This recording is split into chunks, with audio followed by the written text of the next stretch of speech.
ان کو تو جانتے ہی ہوں گے آپ، یہ وہی ہیں جو کبھی کے الیکٹرک، کبھی نادرا، کبھی واٹر بورڈ، کبھی بحریہ کے دفتر کے باہر جا کے بیٹھ جاتے ہیں اور اس کے بعد سینہ ٹھوک کر کہتے ہیں کہ رشتے میں تو ہم تمہارے باپ لگتے ہیں، مگر نام ہے حافظ نعیم الرحمان ہے۔ اچھا جی، بندہ ایک پارٹی کا لیڈر ہے، بہت سارے لوگ اس کے پیچھے ہیں، اور آپ کے بھائی نے زندگی میں جتنے بھی لیڈران دیکھے نا، ان میں ایک چیز پائی جاتی ہے، بھائی سر سے لے کے پیر تک سب بھرے ہوئے ہوتے ہیں، اتنا ہوتا ہے 7 نسلیں بیٹھ کر کھائیں گی، مانو 5 انگلیاں گھی اور سر کڑائی میں۔ ہم نے کہا اس بندے کے بعد بھی یہی کنڈیشن ہوگی، لیکن جب اس کو دیکھا تو معلوم ہوا کہ گھی کا تو نام و نشان ہی نہیں ہے، اور جو کڑھائی ہے وہ بھی اپنی نہیں ہے، وہ بھی پرائی ہے۔ مطلب میں سمجھتا تھا ان کا کوئی اپنا بزنس ہوگا، معلوم ہوتا ہے کہ یہ آج کی تاریخ میں بھی ایک ملازمت پیشہ آدمی ہے یار، 9 سے 5 کی نوکری کرتا ہے، تب جا کے گھر کے اخراجات کو چلاتا ہے۔ 440 واٹ کا جھٹکا آگے لگا آپ کے بھائی کو دھم۔ میں نے کہا بھائی یار یہ کیا سین ہے؟ میں نے کہا ہو سکتا ہے بھائی یہ نوکری کا نا سادگی کا چورن بیچ کے ٹوپی بنا رہے ہوں قوم کو۔ ہم نے کہا ذرا ان کا کوٹھی بنگلہ تو دیکھیں، معلوم ہوا کہ بنگلہ نہ کوٹھی 3 کمروں کے مکان میں رہتا ہے۔ اب میں نے کہا 3 کمروں کا مکان کدھر ہے؟ بولا بھائی نارتھ ناظم آباد میں۔ میں نے کہا دادا نارتھ ناظم آباد میں تو کھوپ 24 کروڑ سے نیچے کا نہیں ہے، مطلب کروڑ روپے تو بندے کے پاس سوکھا رکھا ہوا ہے۔ معلوم ہوا کہ وہ 3 کمروں کا مکان بھی اپنا نہیں ہے، وہ کرائے کا مکان ہے جس کے اندر یہ آدمی زندگی گزارتا ہے۔ مطلب یار لٹرلی آئی ایم امیزڈ کہ ہاؤ اٹس پاسبل۔ دوسری طرف میں نے کہا یار چلو یہ ساری چیزیں تو ایک طرف رکھ دو نا، میں نے کہا یار یہ جو لیڈران ہوتے ہیں، مطلب پراڈو لینڈ کروزر سے نیچے بات ہی نہیں ہوتی، سیکورٹی بمبو جٹ ہوتی ہے۔ ہم نے کہا بھائی گاڑی تو دیکھیں ان کی گاڑی کون سی ہے، کم از کم فارچونر تو ہوگی۔ معلوم یہ ہوا کہ ان کے پاس آج کی تاریخ کے اندر بھی ایک کلٹس ہے، وہ بھی پرانے ماڈل کی۔ اچھا جی، پھر دوسری طرف جب کووڈ کا زمانہ آیا، ہر آدمی اٹھا بھائی گھر کے اندر، میری بیوی میرے بچے، نہ یتیم ہو نہ بیوہ ہو، دنیا کے اندر کوئی بھوک سے مر رہا ہے مرتا رہے، مجھے اس کی پرواہ نہیں ہے۔ یہ آدمی گھر سے نکل کے باہر آ گیا، ان کی سپرویژن کے اندر اربوں روپے کا کراچی میں راشن تقسیم کیا گیا۔ اچھا نہ 1 روپے کی ہیرا پھیری کی گئی، دوسری طرف یہ ہوتا نا بھائی ورکرز کو لگا دیتا تم بانٹتے رہو، میں سکون سے گھر میں پڑا ہوں۔ نہیں، روز کی بنیاد پر یہ آدمی کہیں نہ کہیں کا وزٹ کر رہا ہوتا تھا، کبھی راشن سینٹر جا رہا ہے، کبھی وہاں جا رہا ہے، لانڈی گورنگی ملیر بلدیا سارے کے سارے علاقوں کو یہ وزٹ کرتے پھر رہے ہیں۔ بارش ہوتی ہے، دنیا کو ٹینشن یہ ہوتی ہے کہ بھائی میں جلدی سے گھر پہنچ جاؤں، باقی بھاڑ میں گئی ساری جنتا، یہ آدمی اس کو ٹینشن یہ ہوتی ہے کہ میں دوسروں کو گھر پہنچا دوں، کراچی والے اطمینان سے گھر پہنچ جائیں۔ سڑکوں کے اوپر بارشوں میں یہ ٹریفک بھی کنٹرول کرتا ہے، گاڑیوں کو دھکے بھی لگواتا ہے،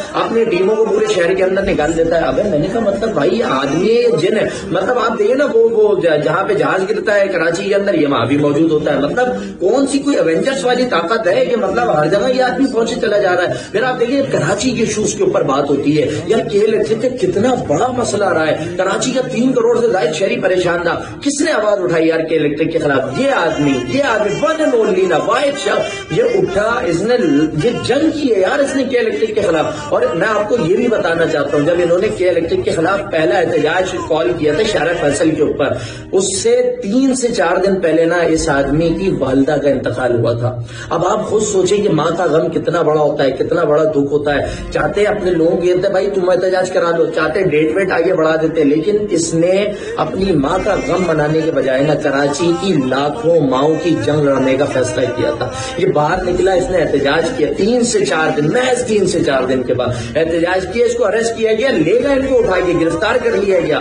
یہ آدمی لڑتا رہا کے الیکٹرک سے، آؤٹ پٹ کیا نکلا؟ کراچی میں کے الیکٹرک نے بلوں کے اندر سے پتہ نہیں کتنے ناجائز چارجز جو ختم کیے ہیں، جن کو مائنس کیا گیا ہے۔ نادرا کے میں کراچی والوں کی جوتیاں نہ گڑوائی جاتی ہیں، ان کے شناختی کارڈ نہیں بنائے جاتے، یہ نادرا کے خلاف جا کے کھڑا ہو جاتا ہے۔ اس کے احتجاج کے نتیجے میں نادرا نے پوری SOP تبدیل کی اور 10 لاکھ سے زیادہ شناختی کارڈ ہیں جو روکے گئے تھے، نہیں بنائے جا رہے تھے، وہ بنائے گئے۔ اس کے نتیجے میں بحریہ ٹاؤن کا معاملہ آیا، سب جانتے ہیں یار، ملک صاحب کے آگے سب جا کے بچ جاتے ہیں، لیکن یہ وہ شخص تھا جو جا کے ملک صاحب کے سامنے کھڑا ہوا اور ملک صاحب آگے اس کے سامنے بچ گئے۔ کیا ان کو آفر نہیں کی گئی ہوگی کہیں سے کہ بھائی اتنے کروڑ لے لو، یہ بریج کیس لے لو، جاؤ وہاں بنگلہ دے دیں گے، جاؤ فلانی جگہ پہ کوٹھی مل جائے گی؟ سب کیا گیا ہوگا، سب کو بچوں کا خیال ہوتا ہے، اس نے سب ٹکرایا۔ اس نے کہا بھائی کراچی والوں کا پیسہ واپس کر دو، اور کچھ نہیں چاہیے مجھے۔ ملک ریاض آج بھی کراچی والوں کا پیسہ ریٹرن کر رہا ہے، آنکھوں دیکھی بات ہے یار، اپنی آنکھوں سے دیکھا ہے۔ پھر کراچی کا کوئی ایشو ہو، ان کی آواز سامنے آ رہی ہوتی ہے۔ اور آپ جب پیپلز پارٹی اپنے وڈیروں کو لے کر آ رہی تھی نا میرے شہر کو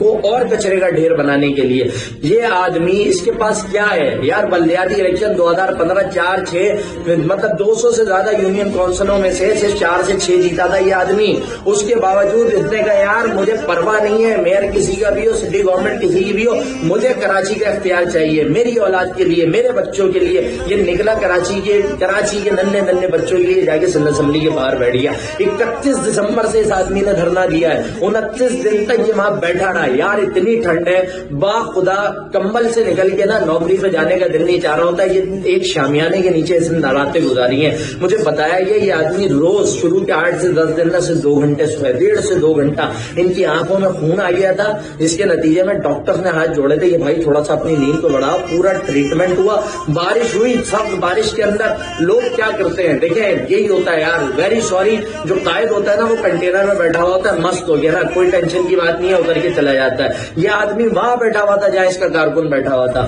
یہ آدمی بارش کے اندر بھیگتا رہا. میں اس سے ملا, بخار کی کنڈیشن میں یہ بندہ وہاں موجود تھا, یہ گھر کو نہیں گیا تھا. یہ وہاں لڑتا رہا, آندھی بھی آئی, وہاں جم کے بیٹھا رہا, اور اس کا آؤٹ پٹ کیا نکلا کہ پیپلز پارٹی گھٹنے ٹیکنے پر مجبور ہوئی. انہوں نے آ کر ان کی بہت ساری شرائط کو مانا ہے اور بہت ساری چیزوں کے اوپر بات کرنے کی یقین دہانی کرائی ہے. بہت ساری چیزیں بلدیات کو ریٹرن کر دی گئی ہیں ان کی کاوشوں کے نتیجے میں. لیکن جب مذاکرات ہوتے ہیں تو اس کے نتیجے میں کچھ لو اور کچھ دو کی کیفیت تو آتی ہے. لیکن آپ امیجن تو کریں اس کے پاس ہے کیا, پورے صوبے میں ایک ایم پی ہے, اس ایک ایم پی کو لے کر اس نے سندھ حکومت کی ٹانگیں لڑکا کر رکھ دی ہیں.